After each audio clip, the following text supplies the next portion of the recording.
Hello my dear students and welcome back to the channel.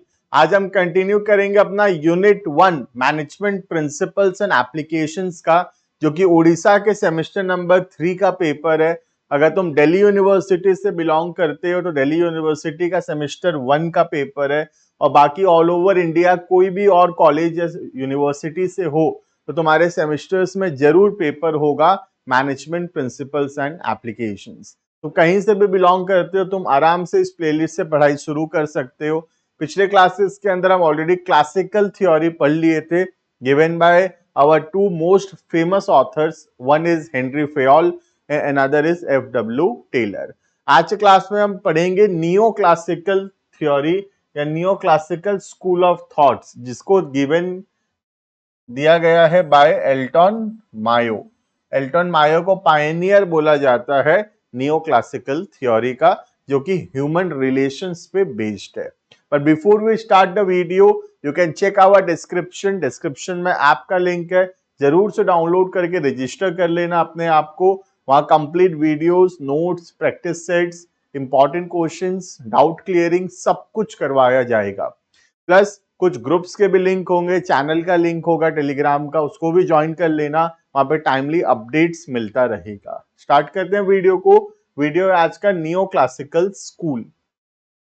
तो neo classical school deals with human factors. ये जो theory है human being के ऊपर है। एक ह्यूमन बीइंग किस चीज से सेटिस्फाइड होता है। ऐसा नहीं है कि ह्यूमन बीइंग सिर्फ मॉनेटरी चीजों से सेटिस्फाइड होता है। There are many other non monetary things like respect, recognition, good working condition. ये सब भी मोटिवेट करता है एक एम्प्लॉय को to work better in his work place. Elton Mayo pioneer the human relation to improve levels of productivity and satisfaction. तो हम human relation को ठीक से कैटर करके अपने ऑर्गेनाइजेशन का प्रोडक्टिविटी को इंक्रीज कर सकते हैं। This approach was first highlighted by the improvement known as Hawthorne experiment. ये हम आगे चल के अभी डिटेल में पढ़ेंगे। ऑर्गेनाइजेशन का नाम है Hawthorne. Conducted at Linnaeus plant of Western Electrical company between 1927 से 1932।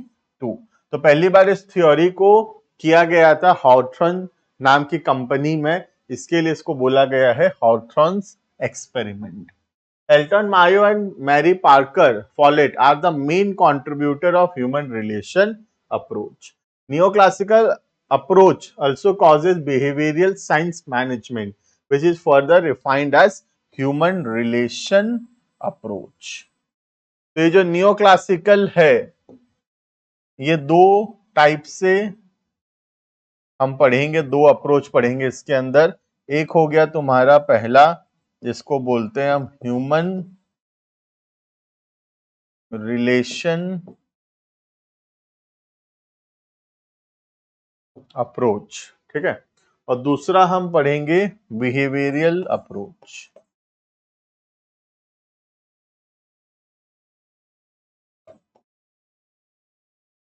तो दो अप्रोच पढ़ेंगे नियोक्लासिकल के अंदर। पहला हो गया ह्यूमन रिलेशन और दूसरा हो गया बिहेवियरल। ह्यूमन रिलेशन से ही बना है बिहेवियरल अप्रोच, ठीक है।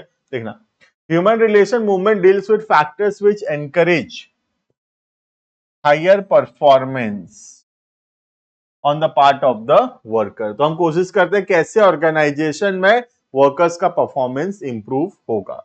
The improvement of working conditions, अगर हम अच्छा वर्किंग कंडीशंस देंगे। लोअरिंग आवर्स ऑफ वर्क, कम देर काम करवाएंगे। Improvement of social relation of worker, worker का अच्छा रिलेशनशिप मेंटेन करेंगे। ये सब चीजें बहुत इंपॉर्टेंट है apart from monetary gains, and this will help in increase the productivity. तो पैसा के अलावा ये सब चीजें भी इंपॉर्टेंट है, जैसे कि good working conditions, lowering the hours of work, improvement of social relation with the workers. The giving of importance to human beings was the thrust of human relation approach. तो human relation approach focus करता है how to give importance to the human beings. This theory is developed by Elton Mayo, ठीक है। The pioneer of this approach is Elton Mayo, an Australian by birth went to United States and joined the staff of the Harvard University. तो Harvard university में ये join किए थे, originally belong करते हैं Australia से। The interest was primarily in people in organisation, उनका interest किनके ऊपर था? लोगों के ऊपर, पीपल के ऊपर, ह्यूमन बींग्स के ऊपर। ह्यूमन बींग्स कैसे होते हैं, क्या चीजों से वो मोटिवेट होते हैं, क्या चीजों से उनका परफॉर्मेंस बढ़ता है, क्या चीज उनको अच्छा लगता है, क्या चीज उनको मोटिवेट करता है, क्या चीज वो डिसलाइक करते हैं, ये सब चीज को वो स्टडी करते थे। Elton Mayo and his associate greatly contributed to the human relation approach, and Mayo is rightly called as the father of human relation movement. तो शॉर्ट क्वेश्चन आ सकता है, who is the father of the human relation movement? The answer is Elton Mayo. Clear?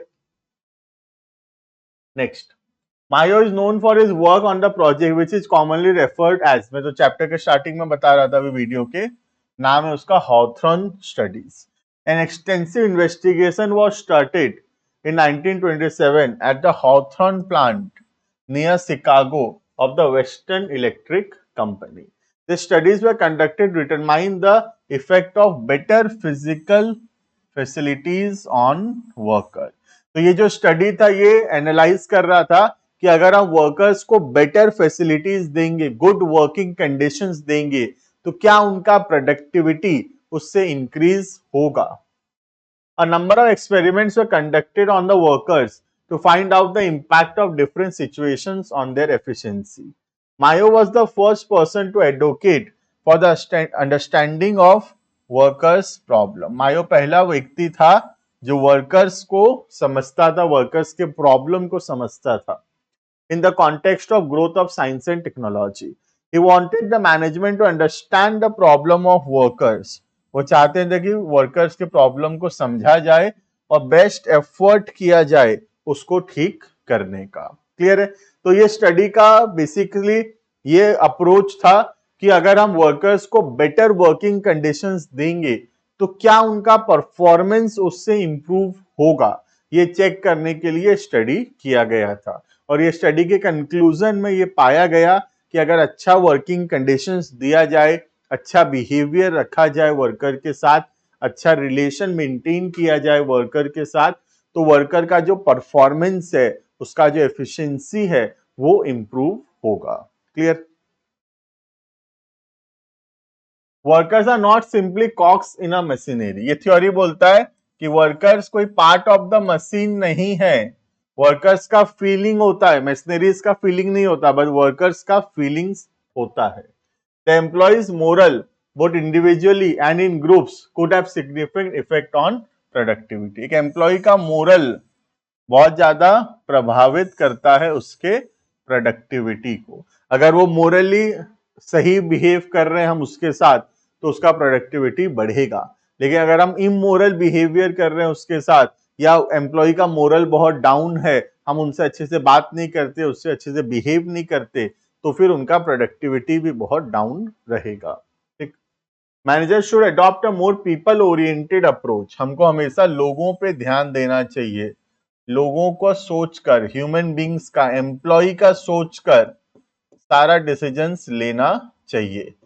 तो सारा decisions employ के हिसाब से लेना, employ को देखकर, एम्प्लॉय का मतलब ध्यान में रखते हुए डिसीजंस लेना, that is called as people oriented approach.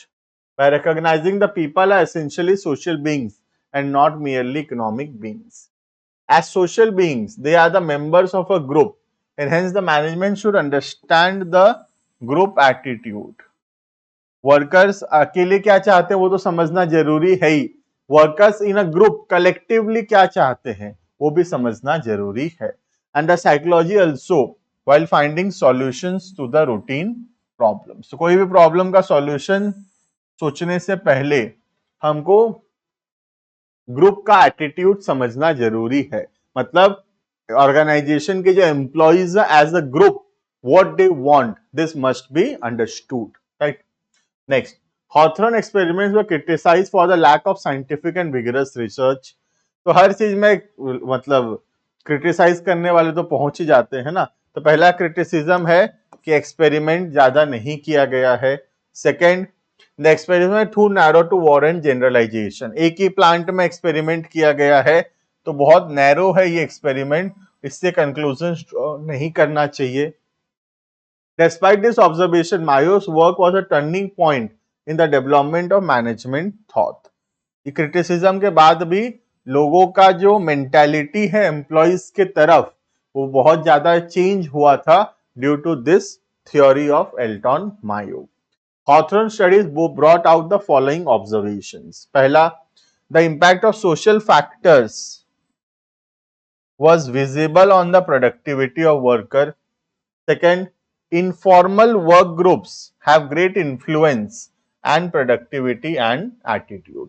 तो ये थ्योरी में ये पता चला कि सोशल फैक्टर्स मतलब हम एम्प्लॉय से कैसा बिहेव कर रहे हैं, उसको कैसा वर्किंग कंडीशंस दे रहे हैं, ये सब चीज उसके प्रोडक्टिविटी को इम्पैक्ट करता है. और दूसरा, जो इनफॉर्मल ग्रुप्स बनाते हैं एम्प्लॉइज, जैसे इनफॉर्मल मतलब काम के बाद वो लोग घूमने जाते हैं साथ में, रात को डिनर में जाते हैं सारे एम्प्लॉइज एक साथ, तो ये जो इनफॉर्मल ग्रुप बनता है इनका, ये इनफॉर्मल ग्रुप बहुत ज्यादा जरूरी है. सिर्फ फॉर्मल से काम नहीं चलेगा, ऑर्गेनाइजेशन के अंदर स्ट्रॉन्ग इनफॉर्मल ग्रुप्स भी जरूरी है. तो ये थ्योरी ये मानता है कि ह्यूमन बींग्स जो हैं वो सबसे इंपॉर्टेंट है किसी भी ऑर्गेनाइजेशन के अंदर, right. Next, the informal leader acceptable to informal groups have more influence on the behavior of the workers. तो जो informal leaders होते हैं, जो ग्रुप के लीडर्स होते हैं, वो बहुत ज्यादा इन्फ्लुएंस कर पाते हैं अपने ग्रुप्स को. Proper communication system is necessary for better understanding between management and worker. एक सही कम्युनिकेशन सिस्टम होना चाहिए between the management and the workers. The experiment showed that the balanced approach should be taken for the whole situation. हमको हमेशा organisation का benefit और employees का benefit दोनों को बैलेंस करके चलना चाहिए. Clear. Next, evaluation of human relation approach. तो क्या क्या कॉन्ट्रीब्यूशन है ह्यूमन रिलेशन अप्रोच का देखना. सीधा कॉन्ट्रीब्यूशन पढ़ते हैं हम यहाँ पे. There is relation between working condition and productivity. अगर अच्छा वर्किंग कंडीशन देंगे तो एम्प्लॉय का प्रोडक्टिविटी बढ़ेगा. Second, non economic awards affect the efficiency of worker. Employee को नॉन इकोनॉमिक अवार्ड्स जैसे कि रेस्पेक्ट, रिकॉग्निशन, प्राइज, ये सब देंगे तो इन सब से भी उनका जो मोटिवेशन है, उनका जो एफिशिएंसी है वो इंप्रूव होगा. ठीक है. The democratic style of leadership is more effective than production oriented leadership. हमेशा लीडरशिप स्टाइल डेमोक्रेटिक होना जरूरी है. डेमोक्रेटिक का मतलब है सबसे पूछकर, सबसे सजेशंस लेकर हमको हमेशा डिसीजंस लेना चाहिए. ठीक है. Last, the work place is also social organisation and gives satisfaction to the worker. तो वर्क प्लेस ऐसा होना चाहिए जो कि वर्कर्स को मोटिवेट करे, वर्कर्स को सेटिस्फाई करे काम करने के लिए. हमेशा एक फ्रेंडली एनवायरनमेंट होना चाहिए ऑर्गेनाइजेशन के अंदर. अगर एक फ्रेंडली एनवायरनमेंट नहीं होगा ऑर्गेनाइजेशन के अंदर, then the employees will not be motivated to work, right. Next, the psychology of worker should be properly understood. Employee क्या चाहता है, साइकोलॉजी हमको पता होना चाहिए. वर्कर्स को हमको डिसीजन मेकिंग में पार्टिसिपेट करना चाहिए. कोई भी डिसीजन लेने से पहले वर्कर्स का ओपिनियन जरूर ले लेना चाहिए. The dignity and honour of a worker should be respected. हमेशा हमको एक वर्कर को डिग्निटी से, ऑनर से बात करना चाहिए, उसको रेस्पेक्ट देना चाहिए हमेशा. अगर हम ऑफेंसिव लैंग्वेज यूज करेंगे वर्कर्स के साथ तो वर्कर्स कभी भी मोटिवेटेड नहीं होगा काम करने के लिए. There should be proper arrangement for work pause. Proper breaks होना चाहिए. Timely breaks जरूरी है. वो ब्रेक्स नहीं होने से वर्कर का एफिशिएंसी कम हो जाएगा. ठीक है. Workers get more satisfaction while working in groups.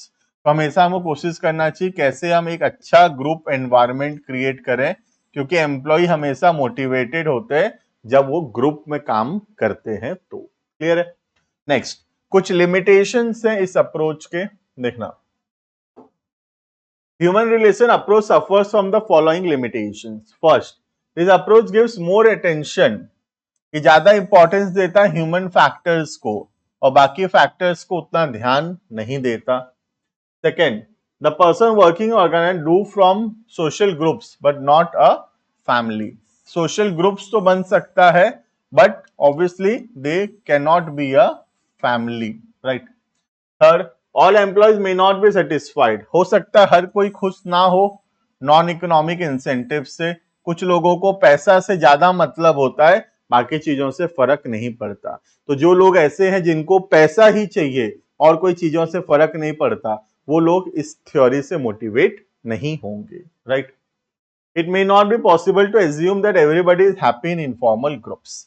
Plus ऐसा जरूरी भी नहीं है कि हर एक पर्सन ग्रुप्स में हैप्पी होता है. कई लोग ऐसे भी होते हैं जिनको अकेला ज्यादा पसंद है या अकेले काम करना ज्यादा पसंद है, ग्रुप्स में उनको अच्छा नहीं लगता.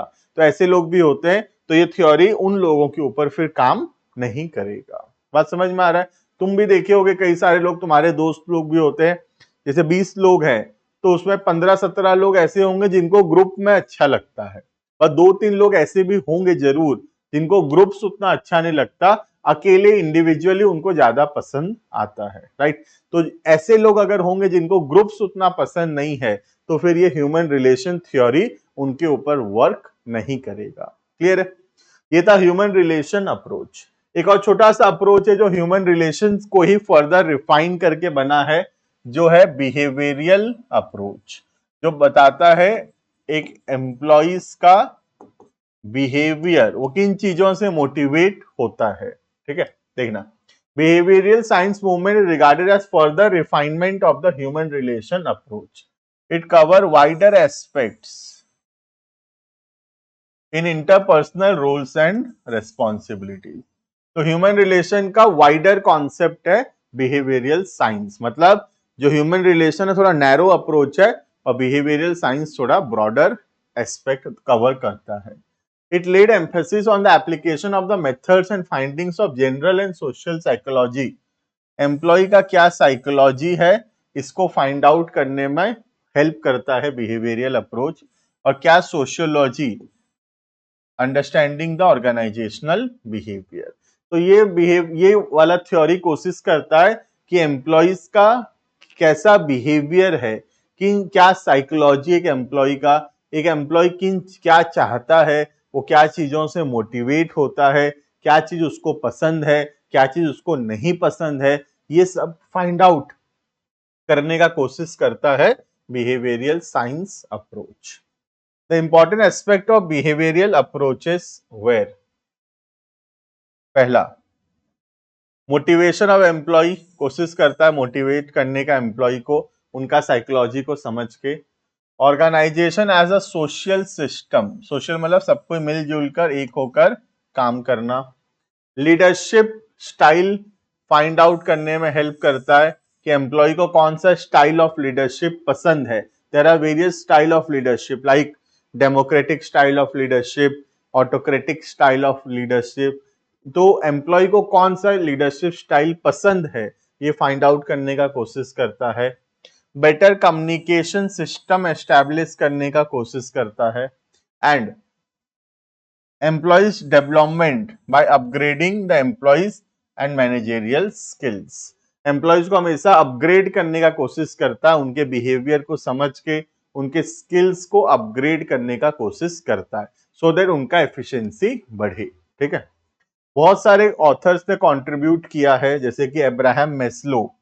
Abraham Maslow has given theory जिसको हम बोलते हैं Maslow's need hierarchy.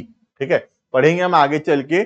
Maslow's need hierarchy बोल के थ्योरी है गिवन बाय अब्राहम मैस्लो, जो हम पढ़ेंगे मोटिवेशन के अंदर. ठीक है, डॉगलास मैकग्रर करके ऑथर है, इनका भी थ्योरी गया है given theory X and theory Y. ठीक है, तो डिटेल में नहीं बता रहा, क्या क्या दिए हैं थ्योरी बता रहा हूं in the context of the behavioural approach. ठीक है, तो बिहेवियर अप्रोच में अब्राहम मैस्लो ने बनाया है नीड हायरार्की.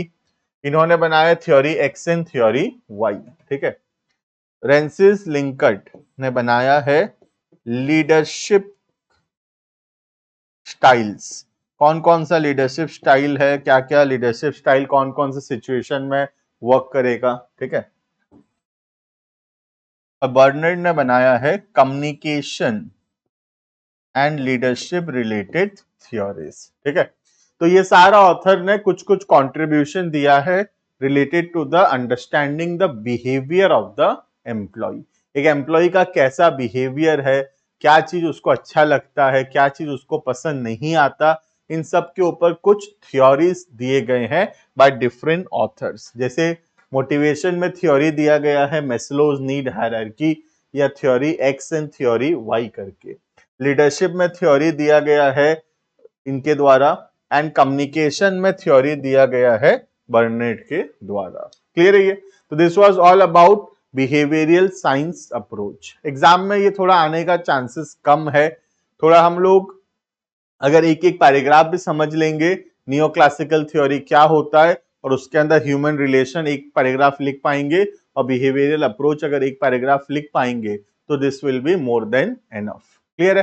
तो मिलते हैं आने वाली क्लासेस के अंदर। एक और मॉडर्न अप्रोच बचा हुआ है हमारा, उसको कवर करेंगे और फिर हमारा यूनिट नंबर 1 जो है वो कंप्लीट हो जाएगा। इसके बाद जो चैप्टर्स हैं, जो यूनिट्स हैं, बहुत ज्यादा इंटरेस्टिंग है। तुम देखे होगे ये वाला में थोड़ा उतना इंटरेस्टिंग नहीं है, लेकिन हम कुछ कर नहीं सकते। जो चैप्टर जैसा है, जो टॉपिक जैसा है, हमको उसको वैसे ही पढ़ना पड़ेगा, ठीक है। तो हो सकता है ये उतना इंटरेस्टिंग ना लगा हो, बट आगे बहुत अच्छे अच्छे टॉपिक्स और कवर होने वाले हैं जो कि हमको बहुत अच्छा, बहुत इंटरेस्टिंग लगेगा। मिलते हैं आने वाली क्लासेस के अंदर। अभी के लिए इतना। Thank you and bye bye.